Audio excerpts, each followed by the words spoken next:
I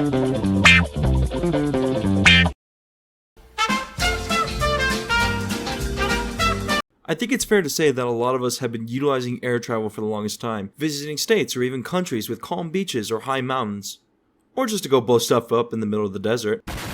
But if you haven't, then, I don't know, maybe just enjoy the nice confines of your home, or your mother's basement. When boarding an airplane, you might see it as nothing more than a vessel getting you from point A to point B within a couple hours. But what I see is a magical device that defies gravity and gives us the bird-life experience that 18 different generations couldn't have experienced. These magical devices are made from a number of manufacturers such as Boeing, Airbus, Dyer, Embraer, and much more. We're going to be talking about these two specifically. Now imagine you were coasting along in the sky in the brand new 737 MAX made by Boeing. Then you look outside to see that the horizon is 90 degrees perpendicular to your plane. Not a really good sign. Then you see the ground rapidly closing towards you. It's a scary thought, I know, but unfortunately, this is what happened with Lion Air and Ethiopian Airlines a couple years ago. But why did this happen? What actions took place that caused these two seemingly functional airplanes to plummet to the earth? Well, I'll tell you. Today we're going to be talking about why the Boeing 737 MAX was a complete failure.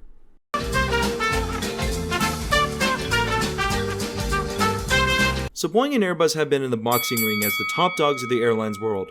Then all of a sudden, Airbus throws this hard uppercut called the Airbus A320neo, an airline that was more fuel efficient and produced less carbon emissions than its predecessors. This subsequently played Boeing's hand into developing a new aircraft, otherwise they'd be lagging behind in the race to become the top airline manufacturer. So Boeing basically scrapped together a new 737 model called the 737 MAX. They basically pulled a last minute project creation in hopes of getting a good grade. For my project, I made a pencil, taped to a pen. In this way, we see the duality of writing devices that occur in nature. You just put that thing together just now. I'm giving you a check minus. Oh, God damn it, I hate check minus! The 737 MAX featured a long fuselage, larger wings, stabilators, and control surfaces, two beefier LEAP 1B engines, and a new avionics package featuring the Maneuvering Characteristics Augmentation System, or MCAS for short. Ah yes, this will definitely provide competition against Airbus's stupid A320neo. I bet nothing bad will happen in the future, nor there will be any design complications. So one of the design complications regarding the 737 MAX was how massive these engines are. Seriously, they were like the comically large spoon of airplane engines. On rotation, the engines would contact the ground, which is something you don't want happening every time you take off. Shocking, I know. This ended up creating more problems than solutions. Well, what if we just increase the size of the landing gear? That'll fix the issue, right? Easy peasy, you wouldn't hit the ground. Wrong! You can't just upgrade the landing gear. How are you going to fit into the body? Well, shit, I guess, make the body bigger then. What do you mean make the body bigger then? You really want to go back through all those flight tests again? Maybe we'll make it in time before Airbus pummels us into the ground. Okay, well, what if we just move the engines further and up into the wing? You're a goddamn genius, Jeff! So the engineers of Boeing found a solution. However, it would end up being temporary as it really complicated the aerodynamics and stability of the aircraft. You see, by positioning the engines up and into the wing, the aerodynamic drag causes the airplane to have a constant nose-up attitude. Real quickly, the attitude of an airplane is where its reference is with the horizon. Blue is up into the sky, brown is into the ground. If your airplane continues to have a nose-up attitude, the airplane will stall. Basically, the airplane can't produce enough lift for the airplane, and it will begin to fall out of the sky. And you can't just leave it there, otherwise it'll handicap your pilot's ability to properly fly the airplane. So how do we fix this?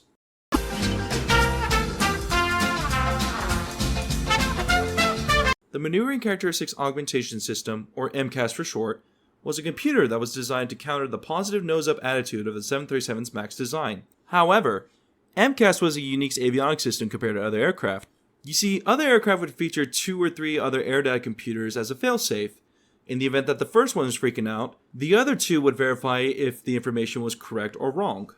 Yeah man, I don't know, this pilot is pitching up really high than he needs to be.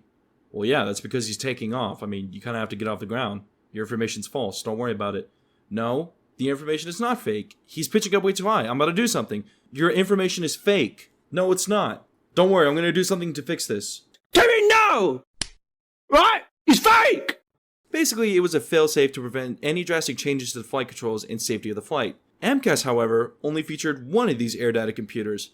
So if one computer was freaking out with misinformation, there would not be any other computers to correct it. All 737s had a faulty angle of attack sensor as it tied in within the MCAS system.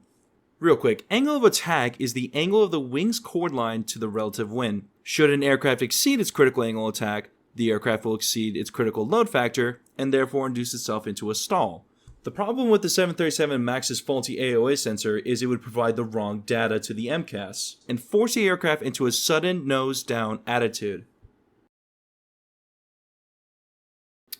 You know what? Fuck it. This definitely won't have any foreseeable consequences in the future.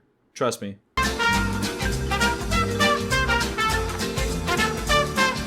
On October 29th of 2018, Lion Air Flight 610 took off from Soekarno Hatta. This airport, just off the shore of Jakarta. Lion Air suddenly dove into a negative nose attitude. Suddenly, the airline was in a steep dive where it crashed into the Jakarta Bay. 5 months later, on March 10th of 2019, Ethiopian Airlines Flight 302 took off from Addis Ababa. Again, this airport over here. Similar to Lion Air, Ethiopian Airlines entered a sudden nose-down attitude. The airline then crashed into the Tula Fara village near Bishoftu, Ethiopia. I really hope I don't get in trouble for pronouncing these wrong.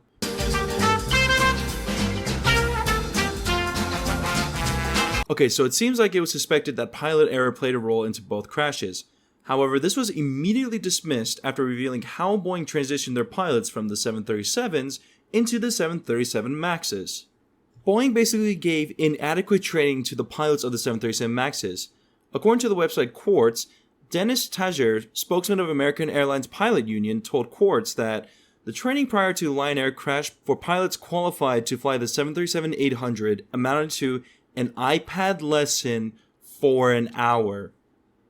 An iPad lesson for an hour. Yeah, as if that was enough adequate training to transition. That's like you flying in Microsoft Flight Simulator for 100 hours and you thinking that you can land a 747 if both pilots were deceased. Which, let's be honest, we've all had that thought before. Another interesting detail was the fact that Boeing left out the new MCAS system in their training manuals. Not a single member of the 737 MAX crew knew about how the system operated, let alone it even existing. The only exception was being Lion Air crew, as they were able to turn it off at the very last second. But unfortunately, despite Lion Air managing to disable the system, they were already too late. Since Boeing now holds the record for the quickest accidents involving two of the same aircraft within a year, there's no doubt that the 737 project was a failure. The company's redesign of the 737 model, a fresh but rushed avionics system, and the inadequate training for the crew are the reasons why this aircraft succumbed to its own failure. Well, I hope you enjoy your trip to Las Vegas. I'll see you next week, or not. Later.